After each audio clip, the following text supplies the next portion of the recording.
Stay safe by making sure you're paying attention to the torque specifications recommended by manufacturers when it comes to fitting new components or adjusting things on your bike. Here's how.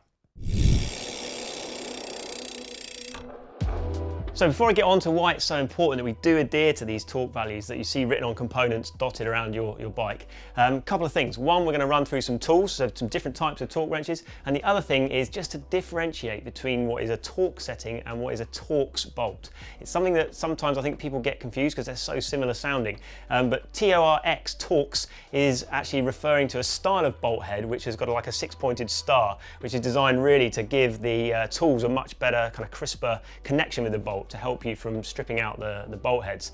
That's obviously completely different to torque, T-O-R-Q-U-E, which is to do with the tightening force that's required to get a bolt to do the job which it's designed to do safely and effectively. Okay, so let's look at some different torque wrenches then.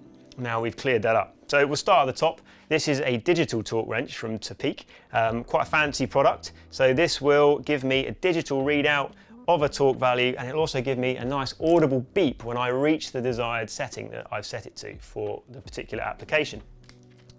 Probably more common though is this, which is more of a manual torque wrench. This again is a small torque stick by Topeak, where I would set my value here on the sliding scale, and then this has a mechanical breakaway system. So if you can see that there, as you reach the torque, the head of the torque wrench will actually make that snapping sound and feel, so that you can, you definitely know and feel when you've reached the desired torque that you've set that to.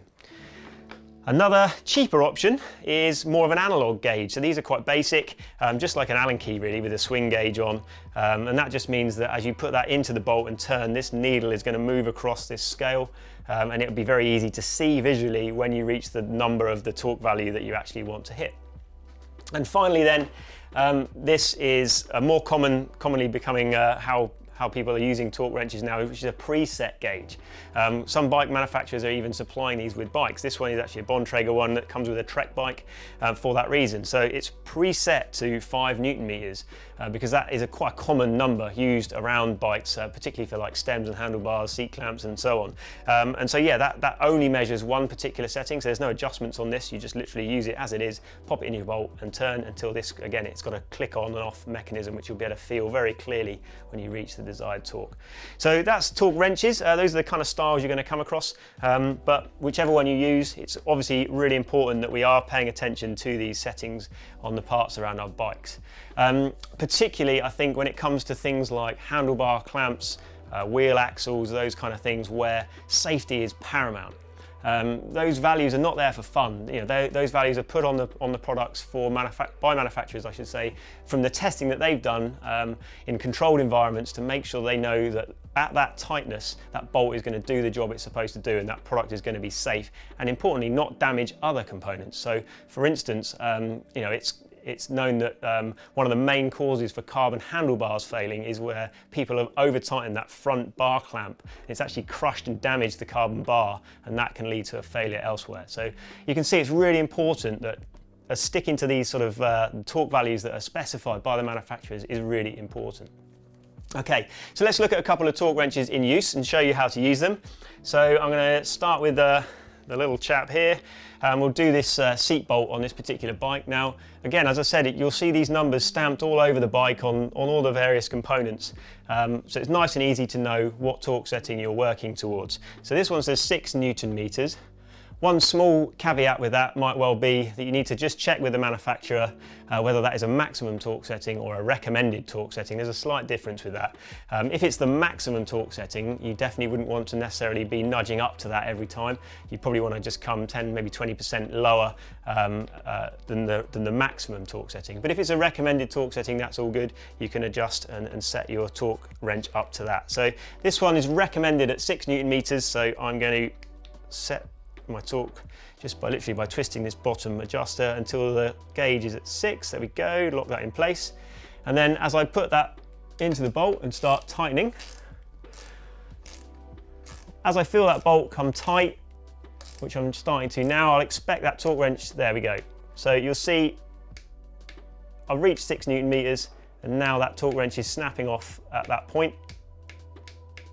So I know that I've got that bolt tightened to the exact torque specification of that.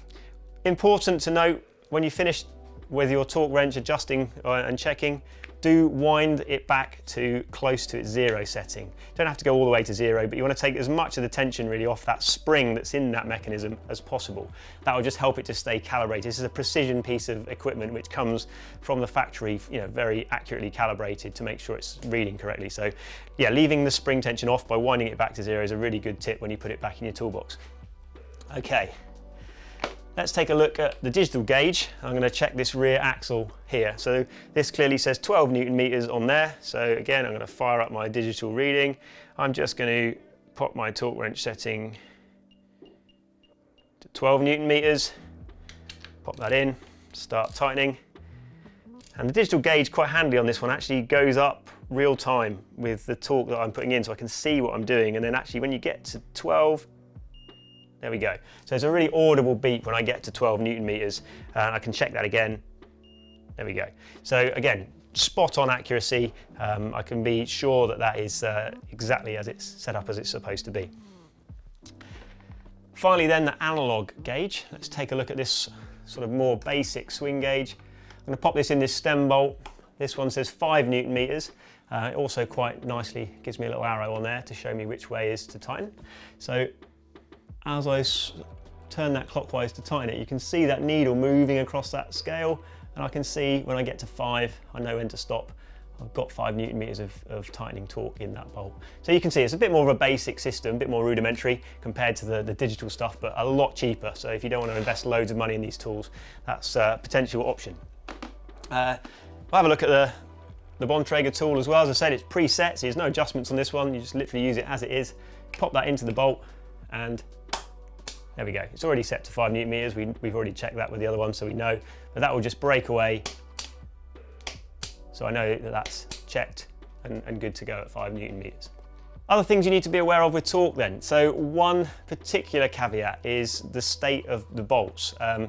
With regard to things like rust and corrosion, but also the other way is lubrication and things like Loctite, that kind of thing. So as a general rule, when you're checking torque settings, if the product is brand new, then the manufacturer will have tested those bolts as they come supplied, so you can pretty much say you're good to go with that. If it's an old product and maybe the bolts have got a bit of rust on them or a bit of corrosion, what you'll find is that there'll be more friction in that bolt, and the surface that it's touching might have more friction, so therefore you'll get a misreading with your torque readings on this.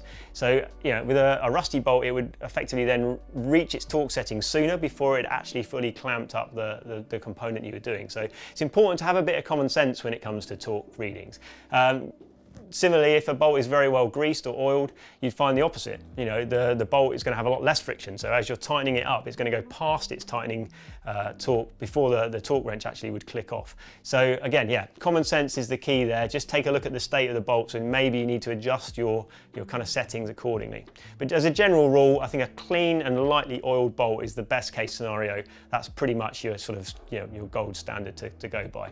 Okay, so that is torque settings and why they're so important and why we should definitely be paying attention to them. If you found this video useful, head over to Cyclist Magazine's YouTube channel, where there are more how-to videos and content there, and also keep a lookout on cyclist.co.uk.